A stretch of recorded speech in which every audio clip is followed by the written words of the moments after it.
السلام علیکم ورحمۃ اللہ۔ استغفار کے متعلق ایک بھائی نے یہ سوال کیا کہ کیا استغفار پڑھنے سے انسان کے جسم میں قوت اور طاقت پیدا ہوتی ہے یا نہیں؟ کیونکہ بعض ساتھی یہ کہتے ہیں کہ جو شخص استغفار پڑھتا ہے اللہ تبارک و تعالیٰ اس کے جسم میں قوت اور طاقت پیدا فرماتے ہیں۔ یہ بات کہاں تک صحیح اور کہاں تک غلط ہے؟ تو آج کی اس ویڈیو میں میں آپ کے سامنے اس بات کی مکمل وضاحت کروں گا کہ کیا استغفار پڑھنے سے انسان کے جسم میں طاقت پیدا ہوتی ہے یا نہیں ہوتی، اور اس بات کی وضاحت میں دلائل کے ساتھ کروں گا۔ قرآن اور حدیث سے میں آپ کو دلیل پیش کروں گا کہ یہ بات کہاں تک صحیح اور کہاں تک غلط ہے۔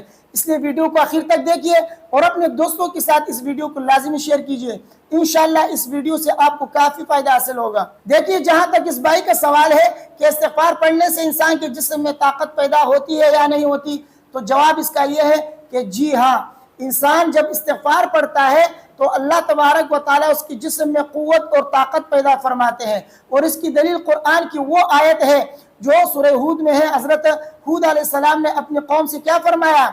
یا قوم استغفروا ربکم ثم توبوا الیہ یرسل السماء علیکم مدرارا ویزدکم قوتا الی قوتکم ولا تتولوا مجرمین۔ حضرت ہود علیہ السلام نے اپنی قوم سے فرمایا کہ اے میری قوم، اپنے رب سے مغفرت طلب کرو، استغفار کرو اپنے گناہوں کے اوپر، اور اپنے رب کی طرف رجوع کرو، توبہ کرو، اپنے رب کی طرف رجوع کرو، اللہ کی اطاعت کرو۔ اس کا فائدہ، دو فائدے ہیں اس کے۔ ایک یہ ہے کہ یرسل السماء علیکم مدرارا، اللہ تبارک و تعالیٰ آسمان سے آپ پر بارش نازل فرمائے گا، اور دوسرا فائدہ یہ ہے کہ وَيَزِدْكُمْ قُوَّةً إِلَىٰ قُوَّتِكُمْ، اللہ تعالیٰ تمہارے قوت میں مزید اضافہ کرے گا۔ وَلَا تَتَوَلَّوْا مُجْرِمِينَ، مجرم بن کر روگردانی مت کرنا۔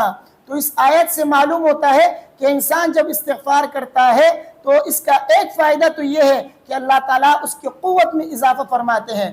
آپ کو وٹامن لینے کی ضرورت نہیں ہے، آپ کو طاقت کی گولیاں استعمال کرنے کی ضرورت نہیں ہے۔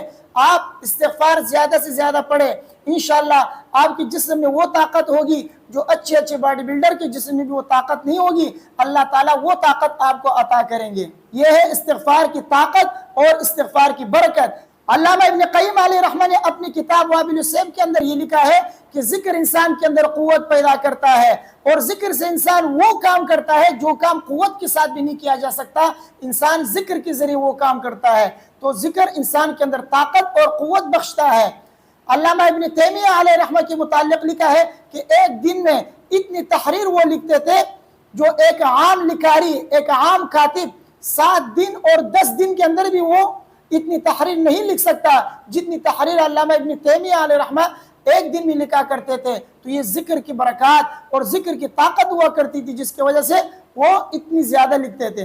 اور دوسری دلیل وہ حدیث ہے جس میں حضرت فاطمہ رضی اللہ تعالی عنہ چکی چلانے اور اسی طرح گھریلو کام کاج کی وجہ سے جسم کے اندر تھکاوٹ محسوس کرنے کی شکایت لے کر نبی کریم صلی اللہ علیہ وسلم کے پاس گئی، اور ایک خادم کا مطالبہ کیا کہ میں گھر میں چکی چلاتی ہوں اور اسی طرح گھریلو کام کاج کی وجہ سے میرے ہاتھ میں چھالے پڑ گئے اور جسم میں تھکاوٹ پیدا ہو گئی، لہٰذا مجھے خادم عطا فرما دیجئے تاکہ وہ میرے گھریلو کام کاج میں میری مدد کر سکے یا اس سے میں کام لے سکوں۔ تو نبی کریم صلی اللہ علیہ وسلم نے حضرت فاطمہ رضی اللہ تعالی عنہ اور حضرت علی رضی اللہ تعالی عنہ سے فرمایا کہ ہر رات جب تم بستر پر سونے جاؤ تو سونے سے پہلے 33 مرتبہ سبحان اللہ، 33 مرتبہ الحمدللہ اور 34 مرتبہ اللہ اکبر پڑھ کے سویا کرو۔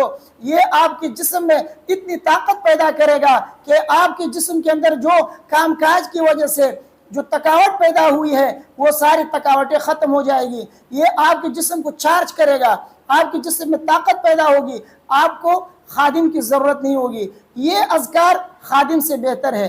تو اس حدیث سے معلوم ہوا کہ ذکر سے انسان کے جسم کے اندر طاقت اور قوت پیدا ہوتی ہے، اور چونکہ استغفار بھی ذکر میں شامل ہے کیونکہ وہ بھی اذکار میں آتا ہے، تو اس لیے جو شخص استغفار پڑھے گا اس سے بھی جو ہے انسان کے جسم کے اندر قوت اور طاقت پیدا ہوگی، جس کی دلیل قرآن کی وہ آیت ہے جو میں نے ابھی آپ کے سامنے پڑھ کر سنایا، وَيَزِدْكُمْ قُوَّةً إِلَىٰ قُوَّتِكُمْ وَلَا تَتَوَلَّوْا مُجْرِمِينَ۔ تو اس حدیث اور قرآن کی آیت سے معلوم ہوا کہ ذکر کرنے والے شخص کے اور استغفار کرنے والے شخص کے جسم میں اللہ تعالیٰ قوت اور طاقت پیدا فرماتے ہیں، اور اتنی طاقت پیدا فرماتے ہیں کہ اس کو جو ہے کسی اور کی ضرورت نہیں ہوگی، وہ اپنا کام خود کر سکے گا۔ تو اس لیے زیادہ سے زیادہ استغفار پڑھا کرے، اللہ تبارک و تعالیٰ آپ کے جسم کے اندر قوت اور طاقت پیدا فرمائیں گے۔ مجھے امید ہے کہ میری باتیں آپ کی سمجھ میں آ گئی ہوں گی۔ ویڈیو کو اپنے دوستوں کے ساتھ لازمی شیئر کیجئے، مجھے اپنے دعاؤں میں یاد رکھیے، اور اگر استغفار کے متعلق کوئی بات آپ کے ذہن میں ہو یا آپ کو کوئی بات پوچھنا ہو تو آپ پوچھ سکتے ہیں، کمنٹ میں لکھ دیں، انشاءاللہ ہو سکا ویڈیو بناؤں گا، نہیں ہو سکا تو اس کا جواب میں دے دوں گا۔ السلام علیکم ورحمۃ اللہ۔